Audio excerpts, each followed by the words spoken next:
Muy buenos días, mis queridos amigos y hermanos que me escuchan. Nuevamente con ustedes, trayendo esta lección, lección número 6 de este estudio que hemos estado llevando a cabo este trimestre del libro de los Salmos. Y muy bonito, dice que me levantaré, el título de la lección número 6. Y quisiéramos que examináramos un poco en esta mañana más acerca de qué quiere decir que me levantaré, ¿verdad? Vamos a ver con quién contamos para nosotros poder levantarnos. Dice en Salmos 12:5, por la opresión del débil y por el gemido de los menesterosos, ahora me levantaré, dice el Señor, y salvaré al que suspira. Salmos 12:5.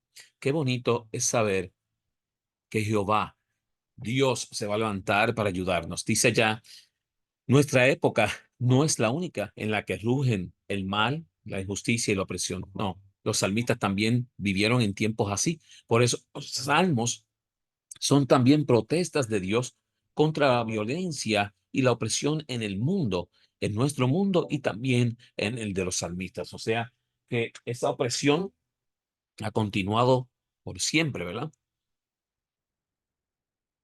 Si el Señor es piadoso y retiene su ira en su gran paciencia, porque no quiere que ninguno se pierda, sino que todos se arrepientan y cambien de conducta, nos dice 2 de Pedro 3:9 al 15.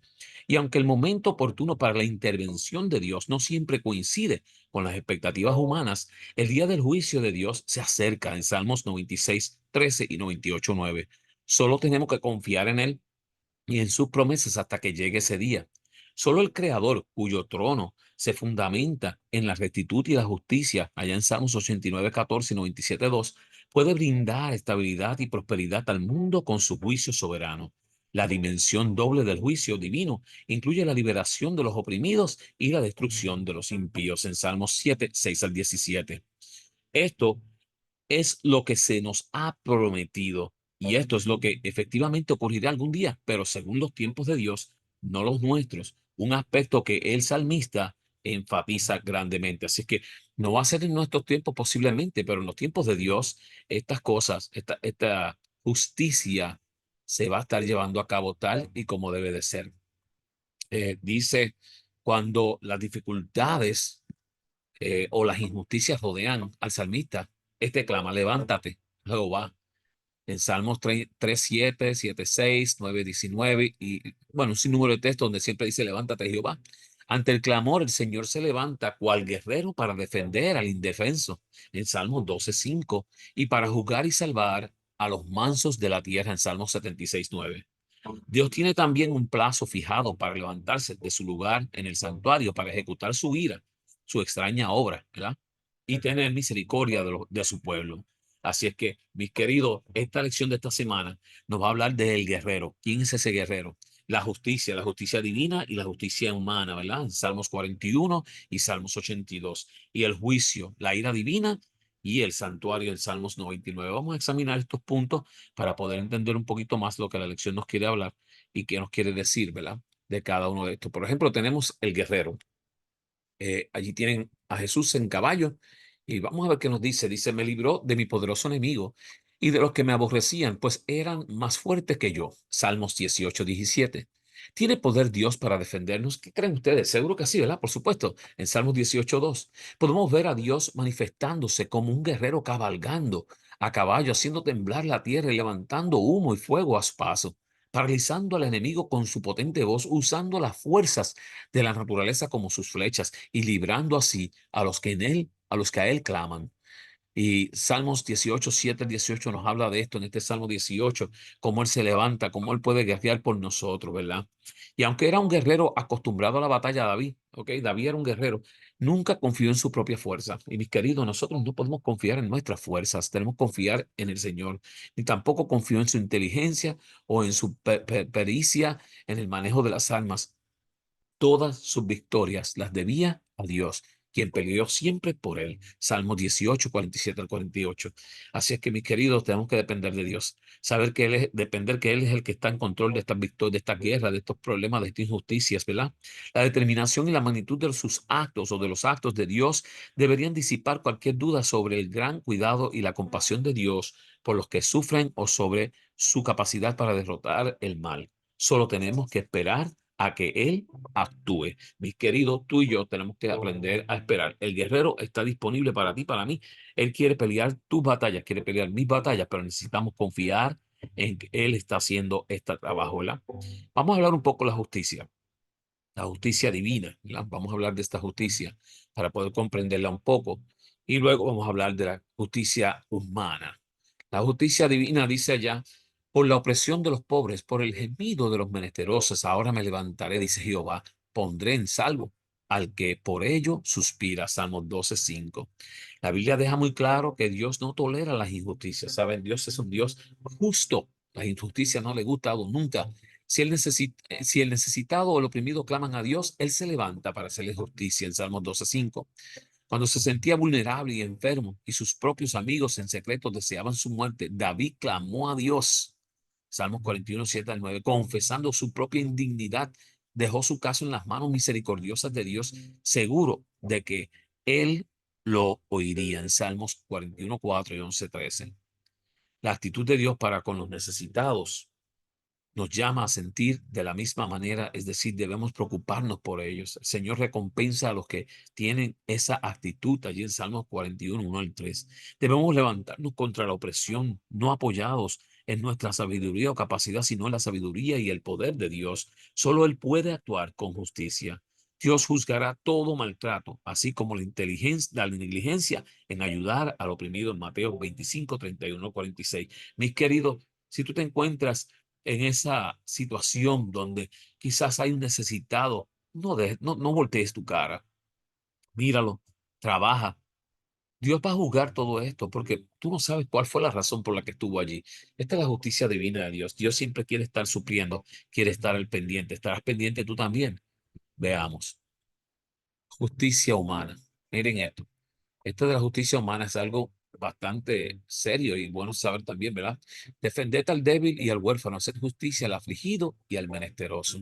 Dios delegó la capacidad de juzgar a los dirigentes del pueblo, siendo el rey el principal juez de Israel, en Salmos 72, 1 y 2. A aquellos que juzgan por delegación divina se les llama dioses. Miren, Salmo 82, 1. O sea, un juez es como un dios. Claro está, es humano. Esta delegación va más allá, dice, más allá en el sentido de que todo aquel que tiene la capacidad de juzgar lo hace por autoridad divina, aunque no lo reconozca. En Juan 19, 10 al 11 y Romanos 13:1. La autoridad que reciben les hace responsable ante Dios por la forma en que administren la justicia. En Salmo 62:2. O sea que si un juez hace una falsa justicia o sentencia injustamente, él tendrá que dar cuentas a Dios. Dios indica la forma en que un juez humano debe juzgar en Salmos 82, 3 al 4.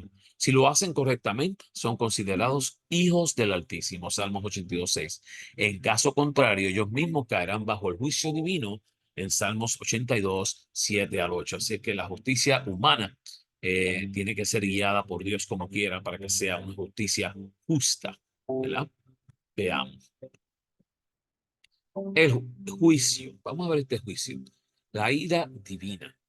Esto hay que ver la ira divina porque es algo sumamente especial. Derrama sobre ellos tu ira y el furor de tu enojo los alcance, ¿verdad? ¿Cómo podemos armonizar las palabras del Salmo 137:9? Dichoso el que tomare y estrellare tus hijos contra la peña, con el pedido de Jesús de amar incluso a nuestros enemigos. Los salmos que suplican que Dios se vengue y derrame su ira sobre los hombres son duros y desconcertantes, especialmente cuando tenemos en mente nuestra propia ira y nuestra propia forma de vengarnos. No obstante, el salmista nunca pretende tomarse por sí mismo la venganza. ¿Escucharon eso? El salmista, tú y yo, no debemos de tomar en sí mismo la forma de vengarnos. Deja a Dios esos actos, pues solo Dios puede hacer verdadera justicia y dar el merecido pago a las personas por sus actos. La inspiración ha dejado estas palabras para que veamos claramente que el bien y el mal no pueden ser tomados livianamente. El mal tiene sus consecuencias y la ira de Dios se manifiesta como el único medio para su erradicación. Así que allí lo tienen. Cuando llegue ese momento, la ira de Dios se manifestará, ¿verdad? Para poder hacer lo que tiene que hacer. Pero no es una cosa que ahora mismito nosotros podamos tomar livianamente y decir, no, yo quiero tomar hacer venganza. Yo quiero tomar control de la situación. Dejemos todo en las manos de Dios. A su debido tiempo, la ira de Dios será la que llegue. El santuario, vamos a ver un poquito acerca del santuario. Salmos 73:17. Dice que dice allí, hasta que entrando en el santuario de Dios comprendí el fin de ellos. Tenemos que comprender verdaderamente para poder entender cómo es que Dios trabaja para ser un juez justo. El santuario celestial está íntimamente ligado con el juicio. En el lugar santísimo donde el Señor reina sentado sobre querubines, Salmos 99:1, se realiza la obra del juicio en Daniel 7:9 al 10. Este es el lugar donde se realiza el perdón del pecado y la restauración de la justicia. Esto implica tanto la absolución de los que se aferran al Salvador como la condenación de aquellos que lo rechazan en Salmos 1:5 al 6. Como queda claramente simbolizado en el arca del testimonio, el juicio se basa en el cumplimiento o violación de la ley de Dios, los 10 mandamientos. Y allí está la clave de la justicia. Giran en torno a los 10 mandamientos todos los actos que nosotros hacemos. Si estamos haciendo el bien al que está en necesidad, si no le estamos acusando, estás envuelto allí, ¿verdad? Estás haciendo misericordia por tu hermano, es parte de la ley y serías observado bien. Seguros del perdón divino, los siervos de Dios anhelan la hora del juicio y claman por su llegada para que la justicia se cumpla al fin. En Salmos 7:6 al 8, 9:19 y 67:4, 99:4 y 135:14. Así que tenemos que estar seguros de que Dios es un juez justo y va a hacer todo lo necesario para que la ley se pueda cumplir tal y como está escrita.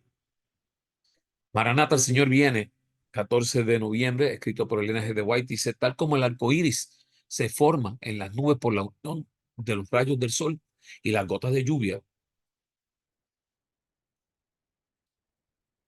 el arco iris que rodea el trono representa el poder combinado de la misericordia y la justicia.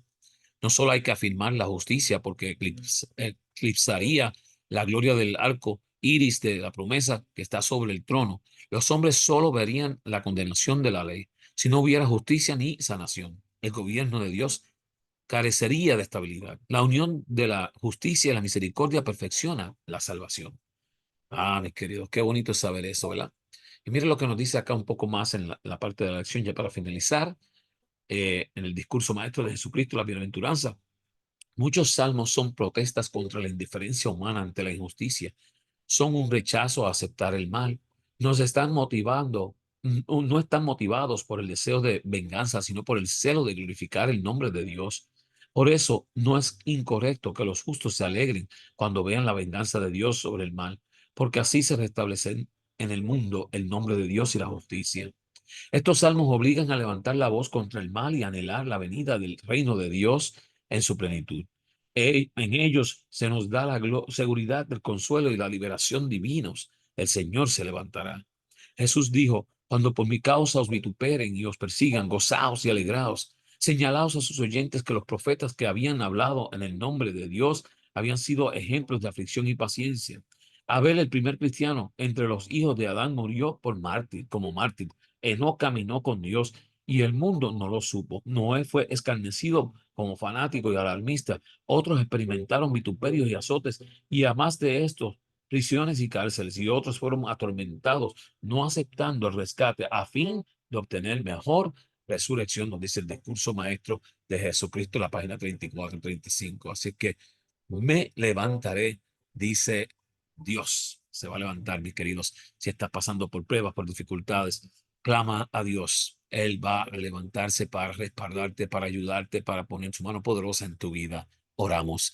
Amante Padre que habitas en las alturas de los cielos, te damos gracias, Señor, porque tú eres bueno, porque tú eres misericordioso, porque tú eres bondadoso y estás presto a cada una de nuestras situaciones sin importar. Así que te damos gracias, Señor Jesús, porque tú nos amas, porque tú nos quieres, porque tú quieres lo mejor para nosotros y te ponemos todas nuestras situaciones en tus manos para que tú puedas ayudarnos. Te lo pedimos todo en el nombre de tu Hijo amado Jesús. Amén. Mis queridos amigos y hermanos que me escuchan, es un placer seguir trayéndoles esta lección. Como siempre, les insto a que compartan por YouTube. Siempre cotejen allá donde dice la alarmita para que pueda sonarle la lección y de igual compártanla siempre, share, share, share, para que otros puedan conocer de la poderosa palabra de Dios.